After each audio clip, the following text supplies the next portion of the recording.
మీరు అశ్విన్, రవీంద్ర జడేజాని ఆడిస్తే ఒకరిని ఆడించాలి ఉంటుంది, కుల్దీప్ యాదవ్ను, అక్షర్ పటేల్ను అని. మరి ఎవరిని తీసుకుంటే చూడండి, వాళ్ళిద్దరు అయితే క్రాస్ ఉంటుంది. ఇక్కడ కూడా కేఎస్ భరత్, ధ్రువ్ జురేల్ దగ్గర ఒకరైతే ఆడించే ప్రయత్నం అయితే ఉంటుంది.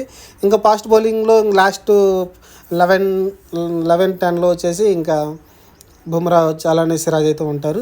ఇది ఓవరాల్గా ముగ్గురు స్పిన్నర్లు అయితే కనిపించేలా కనిపిస్తున్నారు. ఒకరు వచ్చేసి రవీంద్ర